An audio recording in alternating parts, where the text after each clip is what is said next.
Ini suara rakyat jelata, bersuara di depan gedung megah yang cuma jadi istana. DPA katanya wakil bangsa, tapi kerjaan kosong, tunjangan makin gila.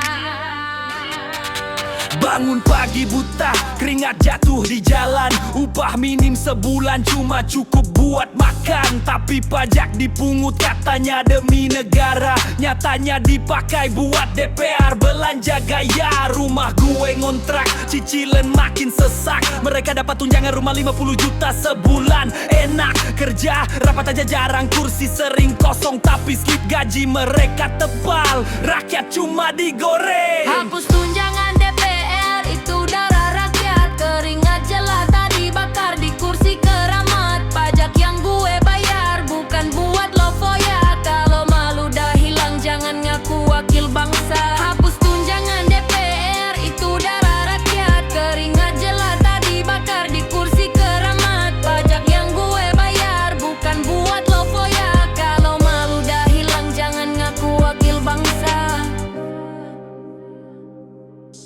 Lihat ironi, pajak DPR ditanggung negara, sementara tukang becak dipaksa bayar tiap rupiah sisa. Ojol banting tulang, buruh makan gaji pas. Lo di Senayan joget-joget uang rakyat lo gas. Janji kampanye manis rakyat dipaksa percaya. Begitu duduk di kursi semua janji amnesia. Demo di depan pintu suara rakyat teriak keras. Kalau masih budek jangan salah kalau kursi lo runtuh pas. Ini bukan benci, ini jeritan perut lapar. Lo pesta di Senayan, kami rebut nasi di pasar. Kalau DPR cuma numpang makan dari rakyat, lebih baik bubar jangan pura-pura keramat. Hapus tunjangan DPA, itu darah rakyat. Keringat jelata dibakar di kursi keramat. Pajak yang gue bayar bukan buat lo foya. Kalau malu dah hilang jangan ngaku wakil bangsa. Hapus tunjangan DPA, itu darah rakyat. Keringat jelata dibakar di kursi keramat. Pajak yang gue bayar bukan buat lo foya. Kalau malu dah hilang jangan ngaku wakil bangsa. Gedung megah itu dibangun dari keringat kami. Jangan kira rakyat diem aja, kami bisa berdiri. Kalau suara rakyat lo anggap cuma angin lalu, ingat kursi empuk lo bisa runtuh dalam satu waktu.